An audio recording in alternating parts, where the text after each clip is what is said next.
ben Bas. Ik ben Jan Bolter. Ik woon hier met mijn vrouw. Maar die is een beetje ziekelijk op het ogenblik. Oh. Die doet iets met paranormale dingen. Dat doet ook vrouw? Mijn vrouw, ja. Oké. Ik ben er wel iets, maar ik ben niet paranormaal. Oké. En had gisteren moeten komen, Want? zo die runde grote pauw aan. Waar kwam daar vanaf? Ja, dat is een goede vraag. Volgens mijn dochter zei de vrouw is dat die spiritueel tegen doet de kosmos. Nou, ik zou stellen anders is het schier, maar ze dikke heup.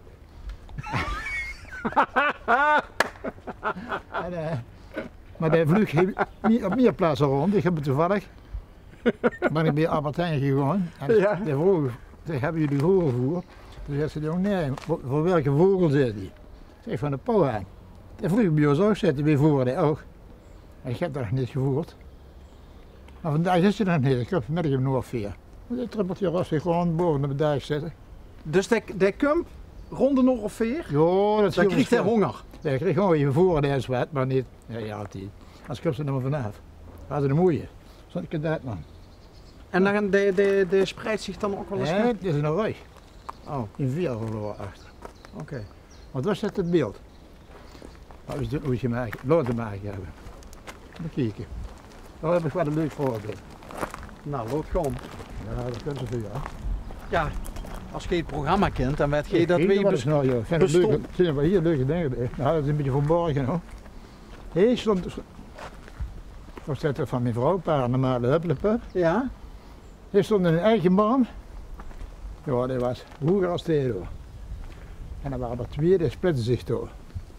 En toen is er een keer alles omgewijd, hè. Van jaar of 7, 8 jaar terug. En toen we kwamen wonen, kosten we gewoon achterom rijden, tot de buurman door een hek neerzetten. Ja, dan moeten we hier gekke dingen maken om achterom te komen. Ja, denk maar zo, eikenboom is heilig. Voor mij is het heilig. Dat vind ik nog.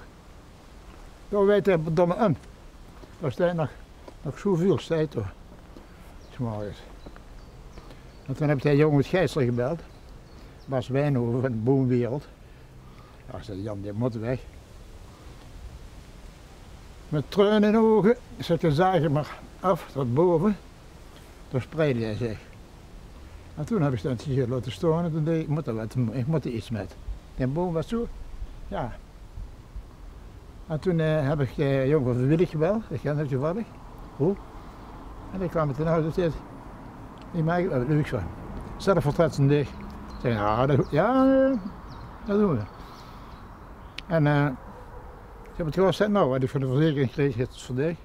Dat is je test. Wat leuk. Dus hij kwam 's morgens om 9 met zijn kettingzagen. Ik heb altijd in het bos gezagen. Ja, het was geweldig hoe dit het was. Ik stond nog te kijken. Hij had er veel gehad dat het eerste beeld klaar. En dan gewoon ik je ogen aanmaken, zei hij. Ik zei, nee, geen ogen, geen monden. Moet je een beetje neutraal muziek blijven. Aha. Maar toen zei hij de andere kant, dan mag ik toch met. Ja, ik zei, dat maakt mijn vrouw door, hè. Toen werden er zo'n 2 dingen. En ik stond zo'n beetje als, ja, in de rust met zo'n stok. Ja, een herder. Ik ben helemaal in rust, ja. Ik ben heel mooi bezig. Maar ik wil een rust, wat ze wil, dat zet ze met z'n neer. Hè. En mijn vrouw die is wat anders. Die is meer van beer hier echt. Aha. Die doet heel veel met edelstenen, heel veel met handoplegging. Had je van de kinderen weggehouden, huizen ontstrolen en daar had hij je druk met, maar die is zelf ondertussen ook al met ouder. En die duidt het nog wel, een goede kennis. Hè. Maar daar komen nog regelmatig mensen. Eigenlijk, maar ik kan wel zeggen, kies er binnen, maar dat moet je niet doen, dat mag je niet, maar ik vraag eerst. Dus. En nu is hij, een boom is schot weer onder. Ja, wat jammer. Nee. Niet? Nee. Dat is de vergankelijkheid van het leven. En dat is min vergankelijkheid van het leven. Dat zit zo wat zijn liggen was. Voor mij is dat een vergankelijkheid, want ik ben zo krank als een hond geworden. Ik heb kanker en op alle plaatsen ben ik ziek. Echt joh. Ja? Ik leef nog, ik is er nu weer geweest. Het doet er allemaal goed uit, het ligt stil. Ja, als je dat zegt, het ligt stil en meer niet, dan is het niet goed.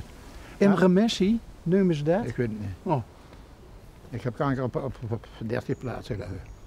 En zo nog wat ziektes. Maar ik kan me weer rond, ik kan nog wel rondschaven. Ik kan goed fietsen, een beetje biljarten.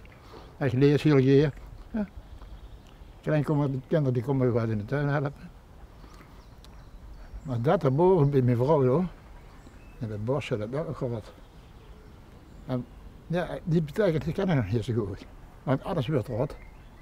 Het einde is eindig, leven is eindig bedoel ik. En boom is ook eindig. En hoe kijken wij wie het langst volhoudt. Dat wil ik niet. Die is verrot, maar van binnen niet. Ach, je hebt me een mooi verhaal beloofd, maar dat klopt ook. Het is een fantastisch verhaal. Ja, nou was het rondkies, dat was rond. Maar... Ja. En dan, ik probeer dat vrij te halen zo. En dit heel goed. En maar die struik weggooien. Ja, en Bas heeft het zo mooi gedaan, precies. Ik heb niet gezegd dit moest ze doen, maar dit is mijn bedoeling met het beeld. Je hebt alleen gezegd, geen ogen, geen mond. Je niet geen mond en geen armen en zo, alleen de stok altijd vaster. En maak er iets mystieks van, met 2 maanden. Of hoe we bij elkaar huren, of soms niet. Je wordt een beetje rot, of zo. Ja, dan huur ik het waarschijnlijk. Nou, 50 jaar, dan heb je was een basje. 50 jaar getrouwd? Ja, niet is helemaal getrouwd. We hebben eerst gehookt, dus vroeger. Oké. We waren een beetje modern. Ja. De jaren 70? Ja, volop. Ja? Veel bij Floor Hermans toen. Oh, maar daar hebben we ook in het programma gehad, Ja. hè, Floor? Daar heb ik jaren met de Floor rondgetrokken door Europa op. En de Floor is nog een beetje altijd weer. Oh. Ja, nou, ik ben 79, is pas geworden. Ik heb daar minder contact met hem. Leuke tijden met beleefd. Ja, wat voor avonturen heb je zoal beleefd? Ja, naar Polen toe, huren. Floor had een expositie georganiseerd. Met zo'n grote windscherven oud en op Iserpeul. En dan moesten van een 20-tal kunstenaars hier in de regio moesten de dia's laten zien in Polen. En door in de buurt ligt er, heel groot beven was hoor. Dat is een beetje de thuisbasis van papa Jan. Die kwam er vanaf. En nu werden we allemaal opgebouwd. En zo begon dat, een uur 5, hadden we Polen bij elkaar gezeumerd. Voor de dia's. En Jos Deen uit Venlo, dat is misschien wel voor geweest. Ja, ja. En Jos mag. Ook een kunstenaar. Ja, die hier gooi. Ja, ja. Maar Jos mag ja, anti-kerkelijk, anti-paus. En in Polen zien ze nogal kerkelijk. En die had de ene die stond, dat was echt anti-kerkelijk. Oh, En dan 5 minuten stonden de boten met die guns achter ons. Wat is dat nou? Move, raus, ging dat. Dus we hadden, ja, ik ga een caddy doen, maar alles gewoon niet goed. En toen weet je niet, bij kennissen die aan het werken. Maar dat was levensgevaarlijk toch. Een beetje net zoals de Pride-optocht in Boedapest. Ja, denk je dat meer is. Maar weet je ook, toch in Polen. En toen is dat afgebozen geworden. Ja, Floor had dat prachtig georganiseerd voor de televisie. En ik heb het niet gegeven, mijn vrouw en ik zijn later gegaan. En die mensen hoe je toen woonde, heb ik altijd contact met. Die werkte hier. Ik werkte wel eens vaak op de deur. Ja, schitterend. Maar Floor is Merlo, hè? Ja, ja. Merlo.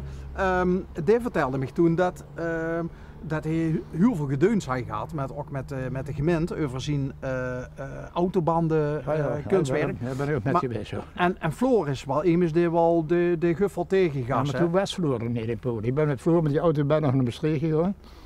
Ik heb... Dus Floor was toen met de dia-gedeuns, was dit er niet bij? Nee, de eerste keer ben ik met Floor geweest. Ja. Gesprekken met de burgemeester, Ja. de grote stad, 100.000 mensen. Televisie erbij.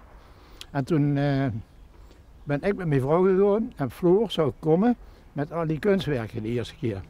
Had dus een oude bus gehuurd en wij zaten in Polen. En toen kwam Floor en toen was die bus kapot. Dus ik dacht, en de tweede keer is Floor metgegaan en toen is ze opgezet, prachtig opgezet, maar toen ging het mis. Maar in Maastricht ben ik met net naar de hoorzitting geweest, ja. Dat was zo belachelijk. Wat die in Maastricht zou deden met Floor, dat is net zo'n kleine blijf behandeld. Ik later met de advocaat van de provincie zo gesproken. Zeg, wie heeft iets tegen Floor Hermans? in de provincie. Ik ben zo'n slimme jongen. Wie zit erachter? Iemand uit de buurt van de CDA of zo? Want dat was een persoonlijke veto of zo. Die tussen iemand. En Floor had op de autoband zitten. En toen vroeg hij voorzitter aan mij wat ik deed. Zeg, ik ben getrouwd met een vrouw die kunst maakt. Zeg, je hebt hier de glazen verftubes zitten en borstels. Dat is allemaal vuurrood voor kunst te maken. En als Floor geen autobaan neerleggen, boete, kan je nooit geen kunst maken met autobanen, want de helft van die autobanen werden wel als kunst aangemerkt. En dan vroeg ik me af, ja, wie is gek hè? Ja, dit man is uitspraak gedaan, allemaal opgeruimd worden en toen ben ik op die opruimactie geweest. Met Patty Braden op de televisie. Echt hoor? Ja, dat was spannend man. Je moest koffie zetten en broodjes maken. En toen Jackie Hendricks goed en toen nog steeds zo'n zoon gehuurd. Ja, een heel intelligente jongen.